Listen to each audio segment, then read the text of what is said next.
जय हिंद दोस्तों, स्वागत है आपका आपके अपने YouTube channel study with PM पर। आज हम बात करने वाले हैं पंचायती राज व्यवस्था के बारे में।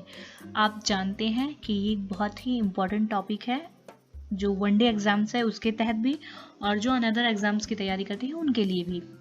तो मैं कोशिश करूंगी कि आपको जितने भी फैक्ट्स हैं वो एक जगह मिल जाएं और इससे जो रिलेटेड इसका जो आर्टिकल है जो लगभग सरदर्द के बराबर माना जाता है, कुछ ऐसी ट्रिक्स जो आप उनको दिमाग में फिट कर सकें। तो इसके लिए अंत तक बने रहिएगा। स्टार्ट करते हैं आज का टॉपिक, पंचायती राज व्यवस्था। इसको शुरू करने से पहले हम जान लेते हैं कि हमारे यहाँ गवर्नेंस का लेवल क्या है, किन किन लेवल पर गवर्नेंस बनी हुई है। तो सबसे पहले केंद्र सरकार जो कि पूरे भारत का मसला संभालती है। उसके बाद हर स्टेट की अपनी सरकारें होती हैं, राज्य सरकार। खैर ये छोटे बच्चों को भी पता होता है, लेकिन एक रिवीजन का पार्ट है एक ओवरव्यू के लिए। और उसके बाद आती है स्थानीय स्वशासन, सेल्फ लोकल गवर्नेंस या लोकल सेल्फ गवर्नेंस जो भी आप बोलते हो। इसके दो भाग होते हैं, ग्रामीण पंचायत यानी ग्रामीण क्षेत्र की जो पंचायती राज जिसे आप बोलते हैं, जो कि इस सेशन में हम डिस्कस करने वाले हैं। और दूसरी होती है नगरीय क्षेत्र जिसे नगर पालिकाओं के नाम से जानते हैं आप लोग। तो आप कहेंगे ये स्थानीय स्वशासन आखिर है क्या? तो आप जिस जगह रह रहे हैं उसके आसपास का एक लिमिटेड एरिया, फिर आप अगर गांव में रह रहे हैं तो वो पंचायती राज के तहत, अगर आप शहर में रह रहे हैं तो नगर निगम या नगर पालिका या नगर पंचायत के तहत, जिसके तहत भी आती हो उसका अपना, आप जहाँ रह रहे हैं आपका स्थानीय एरिया, आपके आसपास का एरिया इसमें शामिल किया जाता है। आप कहेंगे कि सेल्फ लोकल गवर्नेंस की जरूरत क्या पड़ी? तो अगर आपने, सबसे पहले मैं एक छोटा सा एग्जांपल देती हूँ। सबसे पहले आप गांव में अगर रहे होंगे तो आप देखते होंगे कि गांव के जो विवाद हैं वो जमीन को लेकर बहुत होते हैं। अगर खेत है तो खेत में मेड़ की विवाद होती है कि भैया तुमने मेरी मेड़ इधर काट ली, तुम मेरी मेड़ पर बढ़ाए हो। तो आपको क्या लगता है कि इन समस्याओं को सुलझाने के लिए क्या आप राज्य सरकार के पास जाएंगे या केंद्र सरकार? और आपको लगता है कि आप जाएंगे तो ये उनके पास सुनने का टाइम होगा, क्योंकि उनको पूरा स्टेट देखना है और केंद्र सरकार को पूरा केंद्र देखना है। तो ये संभव ही नहीं था। इसी चीज को ध्यान में रखते हुए कि जो स्थानीय लोग हैं इनकी अपनी समस्या भी है, अपने स्तर पर है। भारत इतना विशाल देश है और केंद्र सरकार हर एक इंसान के पास नहीं पहुंच सकती, लेकिन कुछ ऐसी व्यवस्थाएं बनाई जाएं जिससे हर लोगों तक उनकी पहुंच सुनिश्चित की जा सके। इसी चीज को ध्यान में रखकर स्थानीय स्वशासन जैसे शब्द की परिकल्पनाएं की जाने लगी। हमारे यहाँ आप जानते होंगे कि जो ग्रामीण क्षेत्र है इसमें 3 लेवल को शामिल किया जाता है, यानी त्रिस्तरीय पंचायती राज व्यवस्था हमारे यहाँ चलती है। और ऐसे ही नगर में बात कर ली जाए तो नगर निगम, नगर पालिका, नगर पंचायत। और पंचायती राज जो कि इस सेशन में हम कंटिन्यू करने वाले हैं, तो इसके अंदर आता है सबसे पहले विलेज लेवल पर ग्राम पंचायत, और फिर कुछ जो विलेजेस का ग्रुप होता है इन्हें खंड पंचायत के तहत आता है। और फिर एक जिला लेवल पर जो पंचायत होती है जो जिला के मसलों को देखती है, जिला पंचायत। बात करते हैं इसके कुछ ऐतिहासिक दृष्टि की। तो सबसे पहले जो स्थानीय स्वशासन के जनक हैं वो रिपन को कहा जाता है। माफ करिएगा मैं लॉर्ड नहीं लगाती, अगर आपको बुरा लगा तो उसके लिए सॉरी। लेकिन कहते हैं कि जो रिपन साहब थे इनका जो कार्यकाल रहा वो 1884 के बीच में रहा, 1880 से 1884 के बीच में रहा। ये एक ऐसे गवर्नर थे जो जब भारत से जाने लगे तो लोगों के मन में एक अच्छी रिस्पेक्ट की भावना थी इनके लिए। ये एक इकलौते थे जिनको माले पहनाकर विदा किया गया था भारतीय लोगों के द्वारा। तो इनकी कुछ अच्छी नीतियां थी जो लोगों को पसंद आई। स्थानीय स्वशासन के जनक भी रिपन को माना जाता है और 1882 में जिला बोर्ड की स्थापना की थी रिपन ने। उसके बाद बात करते हैं अपने जो बापू जी थे, वो भी ग्राम स्वराज के उनके मतलब उनका एक कहते हैं कि दृष्टिकोण था कि ग्राम स्वराज होना चाहिए। क्यों होना चाहिए? जो हमारे गांव के लोग हैं ये सशक्त हो सकें, ये अपने निर्णय खुद ले सकें, इनका कोई ग्राम स्तर पर भी सुनने वाला हो, ये ऐसा उनका अपना दृष्टिकोण था। इसी के तहत जो आर्टिकल 40 है ये गांधीवादी आर्टिकल माना जाता है, यानी इनके विचार थे उससे प्रभावित है। बात करते हैं अब जब पंचायती राज की बात करेंगे तो पंचायती राज जब हमारा संविधान सभा, हमारे कानून का निर्माण करने के लिए हमारी जब संविधान सभा का गठन होता है तब उसमें बात आती है कि पंचायत का गठन किया जाए कि नहीं किया जाए। तो गांधी जी तो चाहते थे, उनका दृष्टिकोण था, लेकिन जो बाबा भीमराव अंबेडकर थे वो नहीं चाहते थे, वो इसके बिल्कुल भी पक्ष में नहीं थे कि पंचायती राज व्यवस्था का गठन किया जाए। उनका भी अपना तर्क था, वो तर्क उचित भी था। उन्होंने कहा कि अगर हम ऐसी कोई स्थानीय निकाय का गठन करते हैं तो उसमें सबसे बड़ा भागीदार कौन होगा? जमींदार होगा, और जो वहाँ के बड़े बड़े लोग होंगे या बड़े अधिकारी होंगे वही उसमें हस्तक्षेप करेंगे, तो उसमें स्थानीय लोगों की भागीदारी कहाँ होगी? हो ही नहीं पाएगी, तो उनका विकास ही नहीं होगा, तो ये चीज़ निरर्थक है। तो वहाँ पर जो है संथानम साहब होते हैं और वो सुझाव देते हैं, कहते हैं कि देखिए, इसको संविधान में कहीं ना कहीं तो डालना होगा, क्योंकि ये कहीं ना कहीं हमारी ज़रूरत है। कोई भी चीज़ ऐसे ही ऊपर ऊपर ही केंद्र सरकार हर चीज़ नहीं देख सकती। तो आप ऐसा करते हैं कि इसे संवैधानिक दर्जा या इसको फाइनली लागू नहीं करते हैं, लेकिन एक आर्टिकल के तहत टीपीएसबी में डाल देते हैं। अगर राज्य सरकार की इच्छा होगी तो उन्हें बनाएगी, पंचायत का गठन करेगी। अगर उनकी इच्छा नहीं होगी, उनको ज़रूरत महसूस नहीं होगी, तो इसका गठन नहीं किया जाएगा। इसी चीज़ के चलते इसको डीपीएसपी यानी directive principle of state policy के आर्टिकल 40 के तहत ग्राम पंचायतों का गठन डाल दिया गया और इसको राज्य के ऊपर छोड़ दिया गया कि आपका मन हो तो आप इसका गठन करिए और नहीं मन हो तो आप गठन मत करिए। इस पर कोई ऐसा नहीं था कि आपको करना ही करना है इसका गठन। धीरे धीरे देखा गया, फिर सरकार का गठन होता है। अब फिर हमारे जो हमारे प्रधानमंत्री जवाहरलाल नेहरू साहब हैं, इनकी सरकार आती है। तो ये भी सोचते हैं कि गांव के लोगों का और जो उनकी कम्युनिटी है उसका विकास किया जाए। तो ये बहुत सारे प्रोग्राम्स लेकर आते हैं। उन्हीं में से जो 2 मुख्य प्रोग्राम होते हैं वो होते हैं समुदाय विकास कार्यक्रम, कम्युनिटी का डेवलपमेंट प्रोग्राम, और एक आता है नेशनल एक्सटेंशन सर्विसेज। इन्होंने ये 2 नीतियां लागू कर दी, 2 प्रोग्राम लागू कर दिए। उसके बाद ये बहुत बुरी तरह से फेल मार रहे थे। तो इसी के चलते बलवंत राय मेहता साहब की समिति का गठन होता है 1957 में। इन्होंने कहा भाई ऐसा है कि आप देखिए, हमने ये प्रोग्राम लागू किए लेकिन ये विफल हो रहे हैं, इतना पैसा भी लगा और उसके बाद इसका कोई परिणाम भी नहीं निकल रहा है, तो इसका क्या कारण है? तो बलवंत राय मेहता साहब, जिन्हें आप BR मेहता साहब के नाम से भी जानते हैं, इसकी समिति का गठन किया जाता है 1957 में, और 1957 में ही ये रिपोर्ट भी दे देते हैं।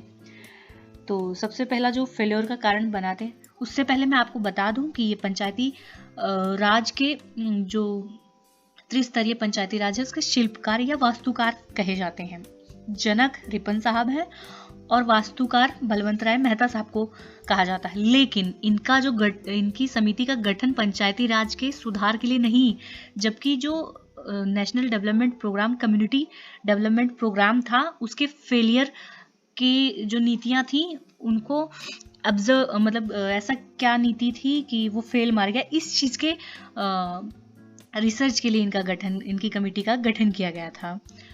तो इनकी जो रिपोर्ट थी उसमें सबसे पहले कहा गया कि लोकतांत्रिक विकेंद्रीकरण अपनाने का सुझाव दिया गया। उन्होंने कहा कि जिनके लिए कानून बनाया जा रहा है वही लोग यहाँ पर नहीं है, आप लोग इनकी समस्या से परिचित ही नहीं है। जो ग्राउंड लेवल पर जो लोग रहते हैं इनकी समस्याओं से तो यही परिचित हैं, आप लोग तो परिचित होंगे ना, और इन्हीं का ही सरकार में कोई भाग ही नहीं है, भागीदारी ही नहीं है, तो कैसे इनकी समस्याएं हो पाएंगी? तो सबसे पहले आप सत्ता का विकेंद्रीकरण करिए। अब आप कहेंगे विकेंद्रीकरण क्या होता है? तो अपने अधिकारों को कई स्तरों में बांट देना। अब एक केक जब आप देखते हैं कि एक पूरा केक जब बना होता है, पूरा केक को आप समझ लीजिए ये हमारी सेंट्रल गवर्नमेंट है, इसके पास सारे अधिकार हैं। उसके बाद उस केक के छोटे छोटे पीस बनाकर सबको खाने के लिए दे दिए जाते हैं। सीधा केक तो कोई खा नहीं सकता, तो जब छोटे छोटे पीस बनाकर सबको दे दिए जाते हैं, ऐसे ही डिसेंट्रलाइजेशन होता है। एक पूरा केक सेंट्रलाइजेशन और उसके छोटे छोटे जब पीस हो जाते हैं और वो बांट दिए जाते हैं तो वो डिसेंट्रलाइजेशन। ये एग्जाम्पल था, इसी से आप समझ लीजिए कि जो इनकी लोकतांत्रिक शक्तियां हैं इसका आप डिसेंट्रलाइजेशन करिए, इन्हें आप बांटिए, इन्हें छोटे छोटे ताकि लोगों तक पहुंच सकें। उसके बाद इन्होंने त्रिस्तरीय पंचायत राज व्यवस्था का इनके गठन का सुझाव दिया। 3 स्तरीय जिसमें जिला परिषद, ब्लॉक लेवल यानी पंचायत समिति या जनपद पंचायत, और उसके बाद ग्राम पंचायत यानी विलेज लेवल पर 3 प्रकार की पंचायतों की त्रिस्तरीय पंचायती राज व्यवस्था के गठन का सुझाव दिया इन्होंने। भारत सरकार ने इन सिफारिशों को स्वीकार कर लिया और राज्य को प्रेरित किया कि वे अपने अपने राज्यों में पंचायती राज व्यवस्था लागू करें। अभी भी इसको संवैधानिक दर्जा नहीं मिला। राजस्थान इसके तहत अपना पहला राज्य बना, जिन्होंने 2 अक्टूबर 1959 को नागौर जिले के बगदरी गांव में राजस्थान ऐसा पहला राज्य बना जिसने 2 अक्टूबर 1959 में नागौर जिले में ग्राम पंचायत की स्थापना की। उसके बाद दूसरा राज्य आंध्र प्रदेश बना। बात करते हैं इसके बाद 1977 में अशोक मेहता समिति का गठन होता है। उस वक्त मोरारजी देसाई सर की सरकार थी, 1977 की बात है। और उसके बाद इनकी जो अशोक मेहता समिति थी, इन्होंने द्विस्तरीय पंचायती राज व्यवस्था का सुझाव दिया। इन्होंने कहा कार्यकाल 4 वर्ष का होना चाहिए। इन्होंने टैक्सेशन की बात की कि इनके पास जो स्थानीय लेवल की जितने भी निकाय हों, इनके पास अपने क्षेत्र के विकास के लिए टैक्सेशन का भी एक जरिया, इनका अधिकार होना चाहिए, ताकि ये फंडिंग के लिए किसी पर निर्भर ना हो। इन्होंने जो 2 स्तरीय पंचायती राज की बात कही, इसमें जिला परिषद और पंचायत समिति या जनपद पंचायत, यानी डिस्ट्रिक्ट लेवल की पंचायत और ब्लॉक लेवल की पंचायत, 2 पंचायतों की 2 स्तरीय पंचायत की बात कही।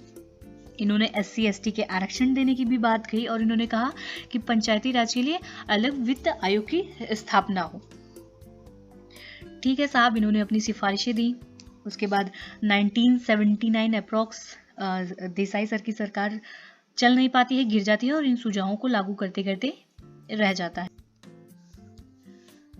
उसके बाद राजीव सर की सरकार बनती है, राजीव गांधी सर की सरकार बनती है 1986 में, और LM सिंघवी समिति का गठन किया जाता है सेम पंचायती राज व्यवस्था के ऊपर, क्योंकि वो भी चाहते थे कि स्थानीय स्वशासन को आगे बढ़ाया जाए।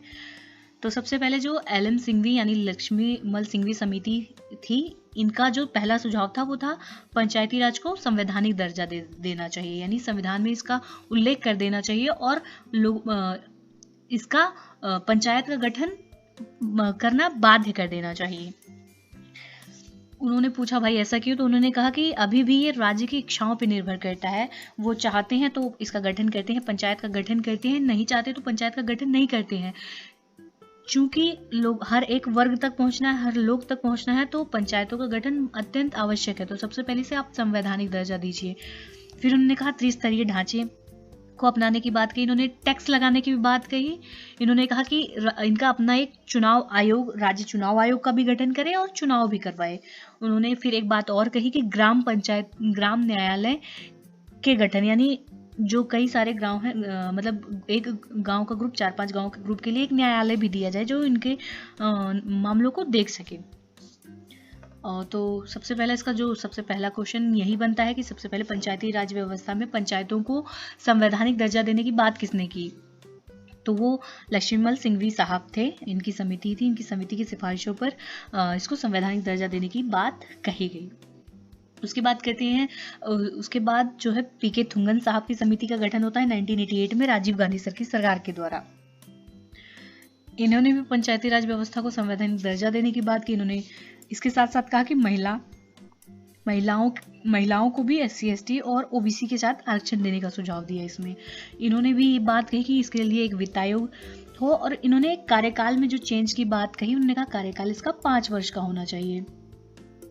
अब कुछ इंपॉर्टेंट फैक्ट देख लेते हैं। जब 1989 में राजीव गांधी सर की सरकार द्वारा लोकसभा में 65वां संविधान संशोधन विधेयक रखा जाता है।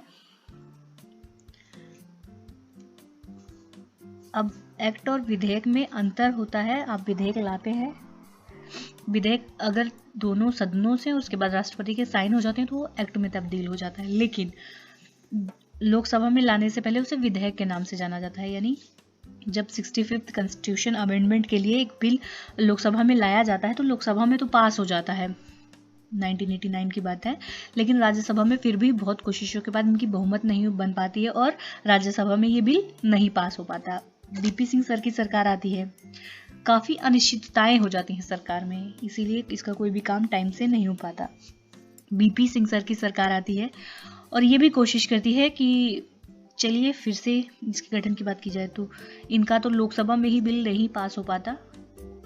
उसके बाद बात करते हैं, धीरे धीरे समय बीतता है और इसकी महत्वपूर्ण पॉइंट्स को देखते हुए कहा जाता है कि अब इसको संवैधानिक दर्जा दे ही देना चाहिए। तो पीवी नरसिम्हा राव सर की सरकार होती है 73वां संविधान संशोधन 1992 के समय। 22 दिसंबर 1992 में लोकसभा में पारित होता है। 28 दिसंबर 1992 में राज्यसभा से पारित होता है विधेयक।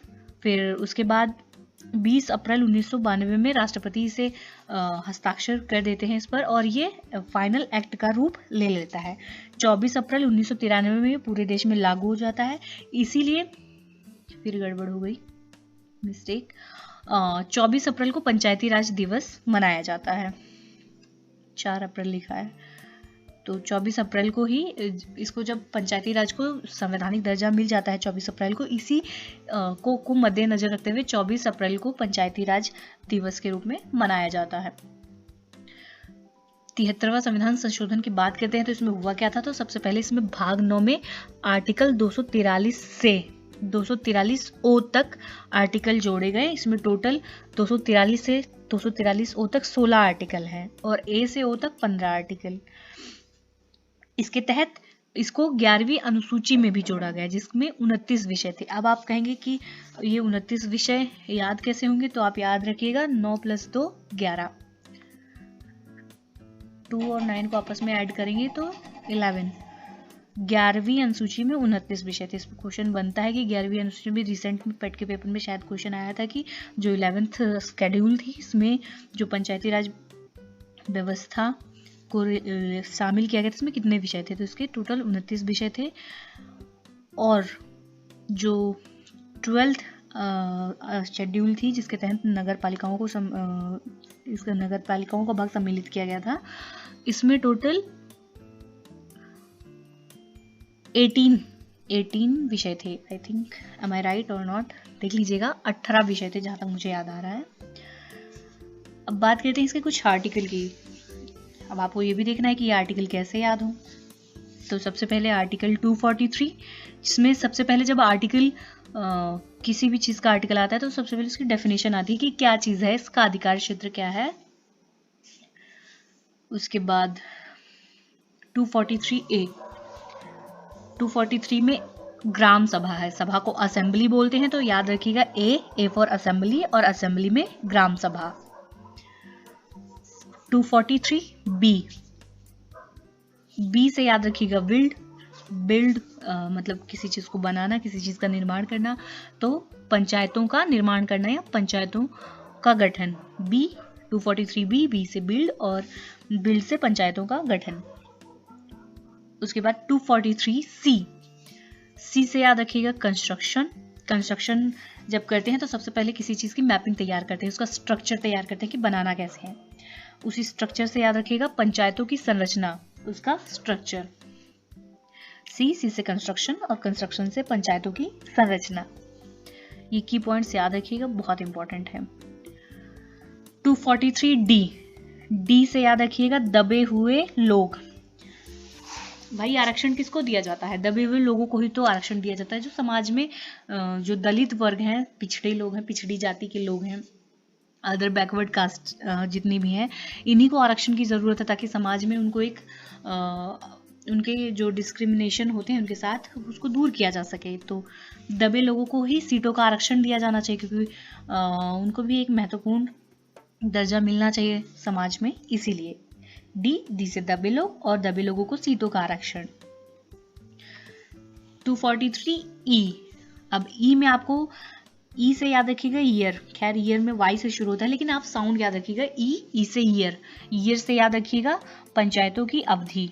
मैं इसमें पूरी परिभाषा एक्सप्लेन नहीं कर रही हूँ, आप लोग देख लीजिएगा, मैं याद करने की ट्रिक बता रही हूँ।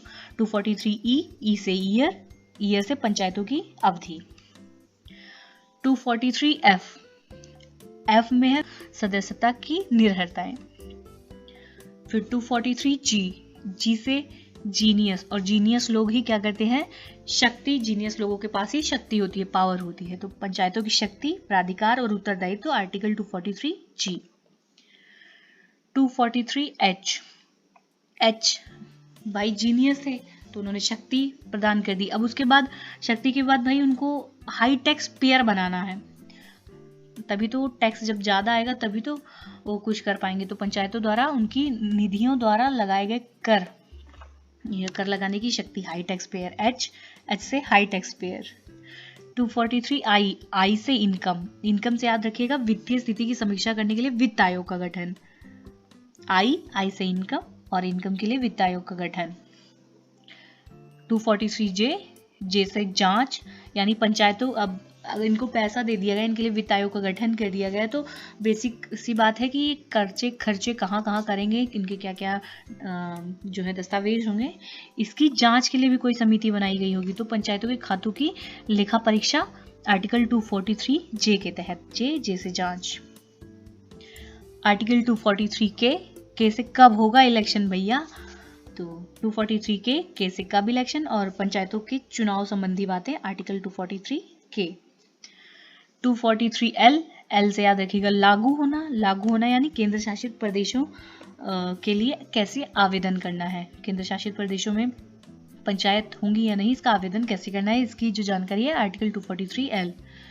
243 एम से याद रखिएगा मना होना यानी कुछ क्षेत्रों के कुछ भागों में ये लागू नहीं होगा, कुछ क्षेत्रों में कुछ भागों में ये लागू ना होगा। कौन कौन से भागों में लागू नहीं होगा ये दिया गया है 243 एम से मना होना। 243 एन से निरंतरता, अगर कोई कानून बनाया गया है या जो भी कानून है ये निरंतर कंटिन्यूटी में चलते रहे, ऐसा ना हो कि एक लंबा गैप आ जाए और ये कानून काम ना कर पाए। तो पंचायतों का गठन, इनके जो कानून है इनमें निरंतरता चलती रहे, कंटिन्यूटी। एन से निरंतरता। 243 ओ से ऑब्जेक्शन मीन्स होता है मना करना। तो चुनावी मामलों में अगर कोई भी प्रॉब्लम आ जाती है तो उसमें अदालतें हस्तक्षेप पर रोक दिया गया है, यानी ऑब्जेक्शन कर दिया गया पूरा कि अगर चुनावी मामले में कोई भी प्रॉब्लम आती है तो आप अदालत में नहीं जा सकते। तो 243 ओ से ऑब्जेक्शन। आज के लिए इतना ही, थैंक यू।